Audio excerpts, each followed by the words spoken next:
Hey, what is up YouTube? I'm back again with another video. So this is a video that I wanted to do for a little while now, but I finally have all the pieces. So today I'll be showing you guys everything that you will need for your basic PRC-77 or PRC-25 kit. So without further ado, let's get into the video. So I'll show you guys everything at first, and then we'll start with the base.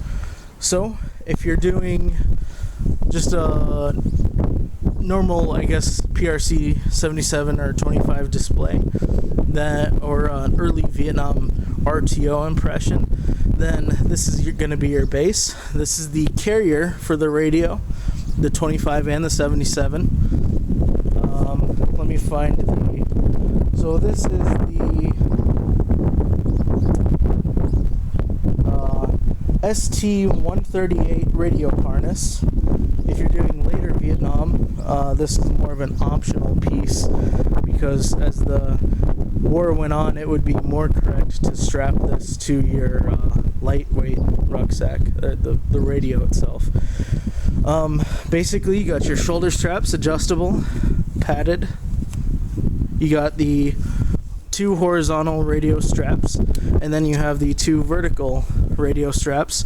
These two on the sides would hook to the handles, and then you had webbing for your 50 or 305 accessory kit, or basically the antenna bag.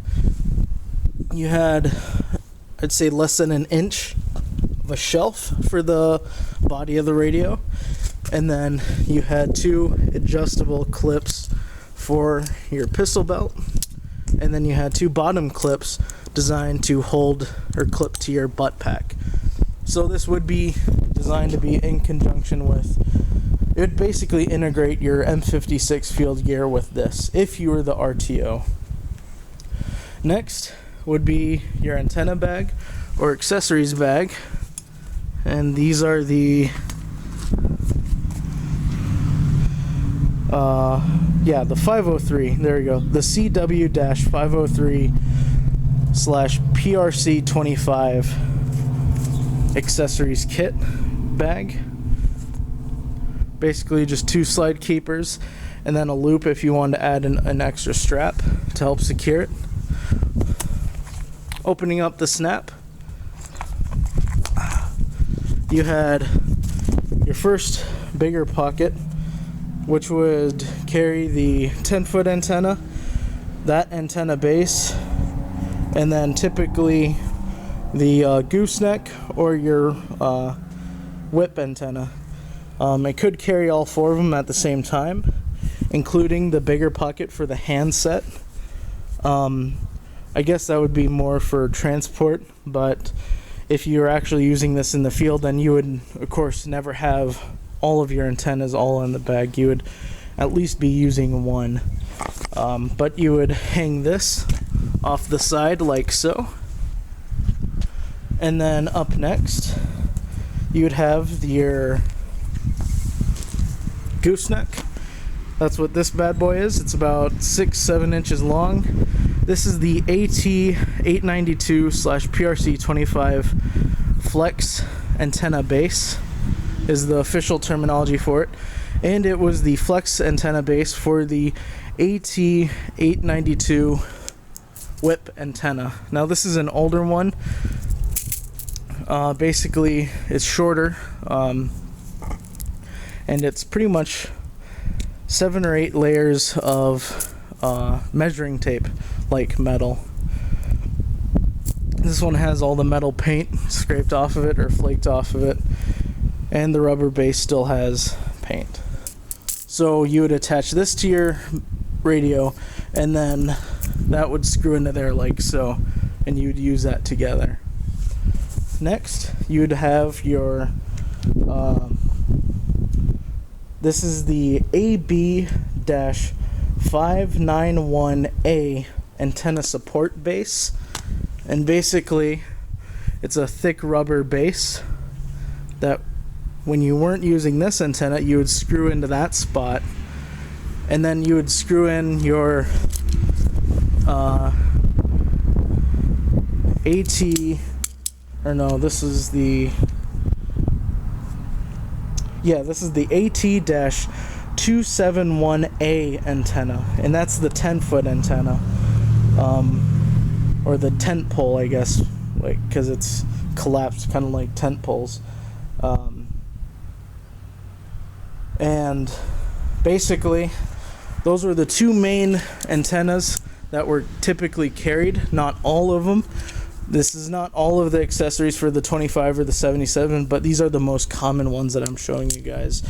And these are also the ones that from the original June of '67 field manual, that it would say that this is your basic kit.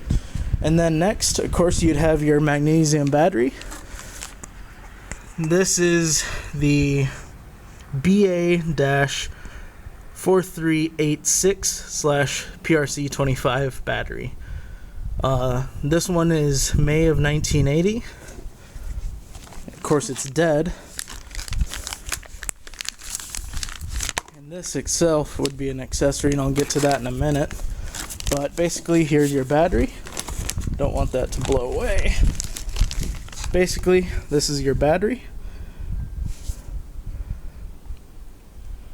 Made in Waco, of all places. And there's your connector port.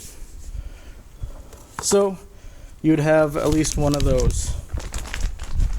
Up next for Vietnam, or yeah, you would have your handset, the H-189 handset.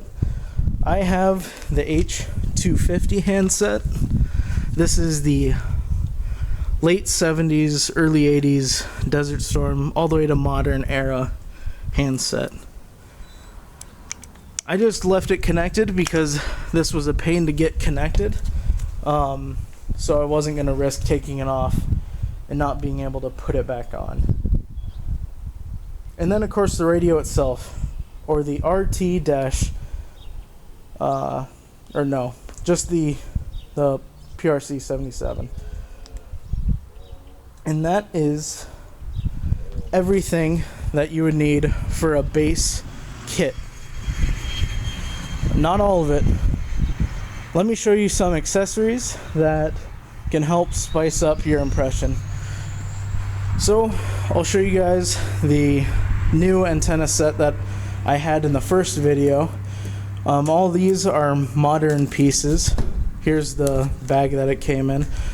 I kept the AT-172 or 271A antenna. I kept it new in its bag since I have no reason to open it. And then the bases. This one is a newer style of gooseneck.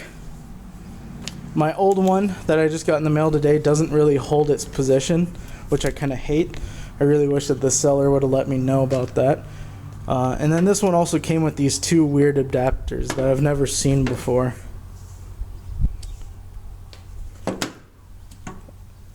And then the same place that I got the body or case for the radio, also found the batteries. So I got 3 batteries, and they were $2.33 each, whereas the eBay price is about $50 per battery, dead.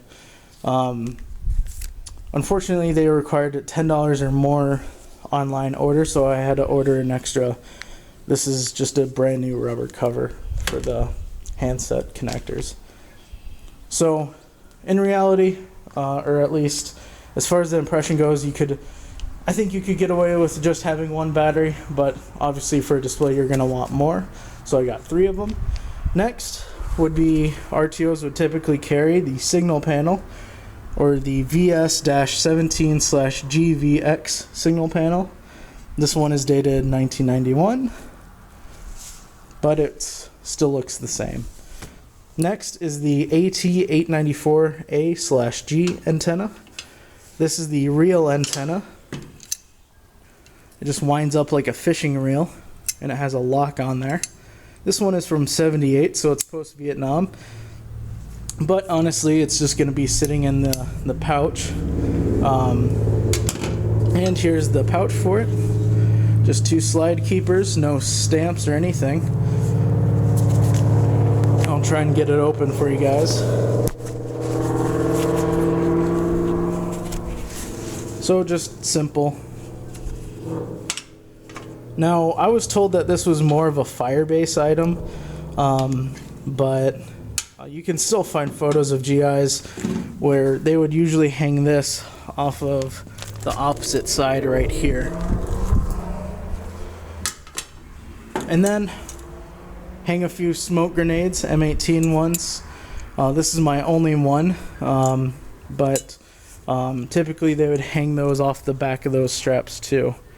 In another video, I will be assembling this whole kit for you guys to see, but this is just one I wanted to show you guys the baseline of what you'll need to set up a PRC-25 or PRC-77 RTO kit, and then other accessories that you don't necessarily need, but it would make it so much more better if you did. So anyways, guys, that's gonna wrap it up for this video. Hope you guys enjoyed it. Hope you guys learned something new. I will post in the description below the technical terms in the description of all these pieces. If you're trying to put together an impression, then that will help you out a lot, because there's so many extra accessories out there that you don't necessarily need. Plus, if you just search PRC-77 accessories, you might not, the search results might not be that good. So searching each individual technical term typically leads you to better results. Anyways, guys, that's gonna wrap it up for this one. Like, comment, subscribe. Catch you guys on the next one.